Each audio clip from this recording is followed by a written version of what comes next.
જય શ્રી હરિ. આપ સૌનું સ્વાગત છે આપની આ ચેનલ ધર્મદર્પિતમાં. આજે આપણે જાણીશું ઓખાહરણ ભાગ 11. અગાઉના ભાગમાં આપણે જોયું કે ભાગ 1માં ભગવાન શંકર તપ કરવા જાય છે અને માતા પાર્વતીને વરદાન આપે છે કે યોગ બળે પુત્ર પેદા કરજો તો આપને એકલવાયુ નહીં લાગે. માતા પાર્વતી ગણેશ અને ઓખા એમ પોતાના ડાબા અને જમણા અંગના મેલમાંથી પુત્ર અને પુત્રી ઉત્પન્ન કરે છે. ભગવાન ભોળાનાથ તપમાં લીન હોય છે ત્યારે નારદજી એમને ચડાવે છે કે ભોળાનાથ, તમે તો ભોળા જ રહ્યા અને તમારે ત્યાં તો 2 છોકરા રમે છે. ભગવાન મહાદેવ ક્રોધાયમાન થઈ કૈલાસમાં પધારે છે. ભાગ 2માં આપણે જોયું કે મહાદેવ ક્રોધાયમાન થઈ ગણેશનું શિરચ્છેદ કરી નાખે છે અને આમ માતા પાર્વતી ઓખાને શ્રાપ આપે છે, જા હવે તું રાક્ષસ કુળમાં જન્મીશ અને જેના ઘરે જન્મીશ એના જ મૃત્યુનું તું કારણ બનીશ. આ સમયે બાણાસુર કૈલાસ પર આવે છે અને માતા પાર્વતી કહે છે, હું તને એક દીકરી આપું છું, એનું લાલન પાલન કરજે અને જો તારામાં 1000 ભુજાઓનું બળ છે તો લઈ જા એને અને એના જેની સાથે લગ્ન થશે એ જ તારો વધ કરશે. જા રોકાય તો રોકજે આ વિધિના વિધાનને.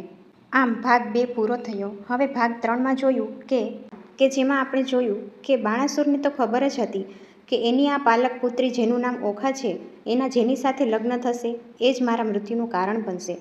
આ માટે એણે એક મહેલ બંધાવ્યો અને ફરતે રાક્ષસોની ચોકી મૂકી અને એની સાથે એના પ્રધાનની પુત્રી કે જેનું નામ ચિત્રલેખા હતું એને ઓખા પાસે રાખી. ચિત્રલેખાએ એક માર્ગ બતાવ્યો, ઓખા તું માં ઉમિયા પાસે જા, એમને પ્રસન્ન કર અને વરદાન માગ તો તારી ઈચ્છા પૂરી થશે. ઓખા કૈલાસમાં આવી છે, માં પાર્વતી પાસે વરદાન માગે છે, માં મને કોઈ સારો વર આપો, માં મને કોઈ સારો વર આપો, માં મને કોઈ સારો વર આપો. એમ 3 વાર બોલી એટલે પાર્વતીજી ગુસ્સે થયા અને બોલ્યા, જા તારા 3 વાર લગ્ન થશે. આમ ઓખાહરણમાં ઓખાના 3 વાર વિવાહ થશે કે જેમાં પહેલી વાર સ્વપ્નમાં, બીજી વાર ગાંધર્વ વિવાહ અને ત્રીજી વાર વૈદિક રીતે વિવાહ થશે.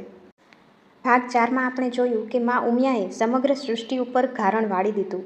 જીવ જંતુ બધા જ ભર નિંદ્રામાં. ઓખાને નિંદ્રા આવી અને ઓખાના લગ્ન લેવાયા છે અને સ્વપ્નમાં એ અનિરુદ્ધને જોવે છે. સ્વપ્નમાં એ દ્વારકા નગરી જોવે છે. ઓખા ચિત્રલેખા પાસે જીદ કરે છે, જો તું મારી સાવ સાચી સખી હો તો મને મારો પતિ લાવી દે.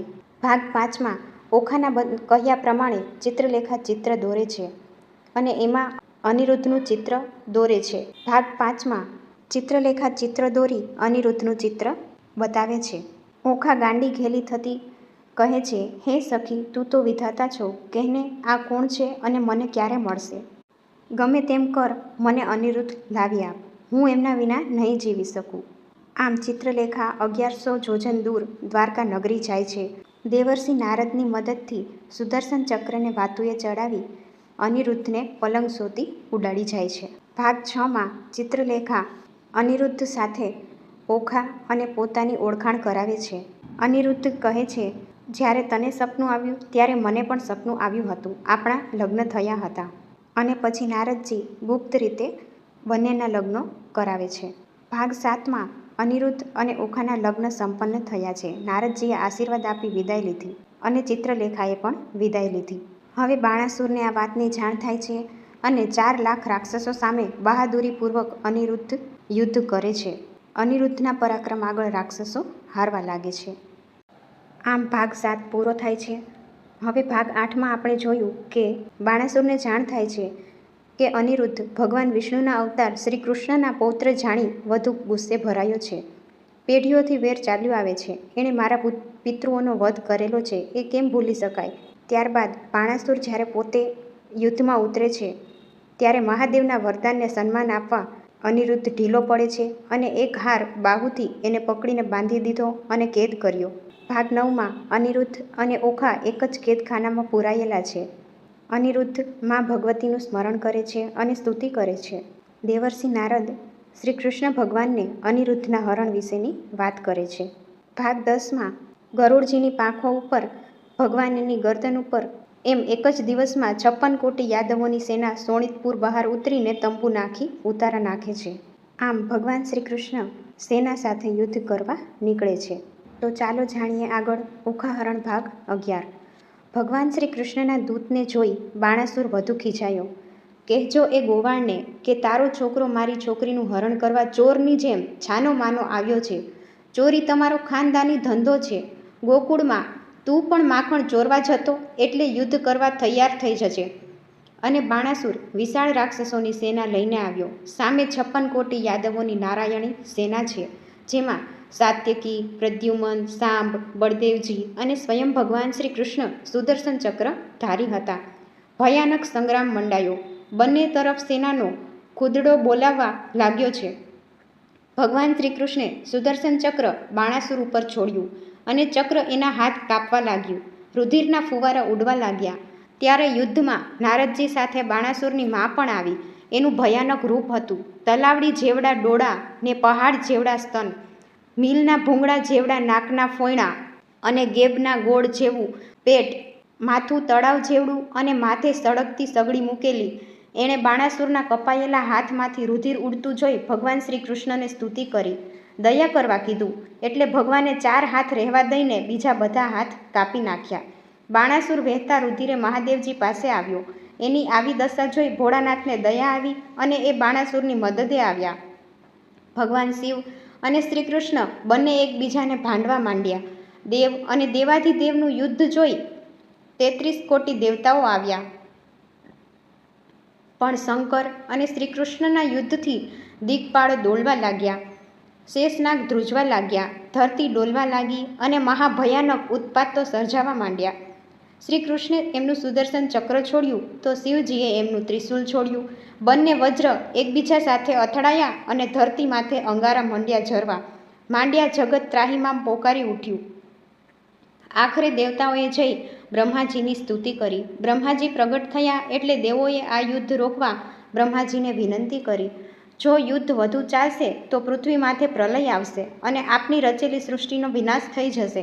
એટલે બ્રહ્માજી ભગવાન શ્રી કૃષ્ણ અને શિવજીના વચ્ચે આવી ઊભા રહ્યા અને બોલ્યા, તમે કોણ છો એનું ભાન ભૂલી એકબીજા સાથે શા માટે લડો છો? યુદ્ધ બંધ કરો. બ્રહ્માજીના આદેશનું બંને જણાએ પાલન કર્યું અને એકબીજાના હથિયાર પાછા ખેંચી લીધા. યુદ્ધ બંધ થયું. સર્વત્ર ભગવાન શ્રી કૃષ્ણ અને મહાદેવજીનો જય જયકાર થયો. શા માટે તમે બંને લડતા હતા? સ્વનું પણ ભાન ભૂલી ગયા હતા? હે શ્રી કૃષ્ણ, આપણે શું કામ અહીં આવ્યા હતા મને યાદ નથી. ભોળાનાથ, મને તમારા દર્શન થયા એટલું યાદ છે, બાકી કોણ કોણ લડતા હતા એ મને ખબર નથી. બંને એકબીજાને વંદન કરી ભેટ્યા. બાણાસુર ભૂજાવિહીન ઊભો હતો. એના 2 બાહુઓ બચ્યા હતા. ભગવાન શ્રી કૃષ્ણે એના જખમો પર હાથ ફેરવ્યો એટલે એ સ્વસ્થ થઈ ગયો. એની હાર થઈ અને જખમો ભરાઈ ગયા. એ પશ્ચાતાપમાં ભગવાનને પગે પડ્યો. મહાદેવજીએ પણ એને ઠપકો આપ્યો. ભગવાન, હવે આપ બધા દેવી દેવતાઓને શોણિતપુર તેડાવો અને જાડી જાન લઈને આવો. મારે ધામધૂમથી મારી દીકરી ઓખાના લગ્ન અનિરુદ્ધ સાથે કરવા છે. બાણાસુરે ભગવાનને કીધું અને જે દેવી દેવતાઓ અંતરિક્ષમાં ઊભા ઊભા આ યુદ્ધ જોઈ રહ્યા હતા એ બધા નીચે ઉતર્યા અને 3 દેવો પણ સાથે લીધા અને ભગવાન જાડી જાન જોડી નગરમાં પ્રવેશ્યા. બાણાસુરે ભવ્ય સ્વાગત કર્યું. દેવતાઓની પત્નીઓ, દેવીઓ બધા લગ્ન ગીતો ગાય છે. આ બાજુ રાક્ષસ સ્ત્રીઓ પણ 16 શણગાર સજીને આવી છે. ત્યાં પણ લગ્ન ગીતોની રમઝટ બોલે છે. શુક્રાચાર્યજીએ કન્યા પધરાવો સાવધાન એમ સાદ પાડ્યો છે. ચિત્રલેખા ઓખાને મંડપમાં લઈને આવે છે અને વેદોક્ત મંત્રોચ્ચાર સાથે ઓખા અને અનિરુદ્ધના ભવ્યાતિ ભવ્ય લગ્ન સમારંભ થાય છે. બાણાસુરે સજળ નેળે ઓખાને અનિરુદ્ધ સાથે વિદાય આપી.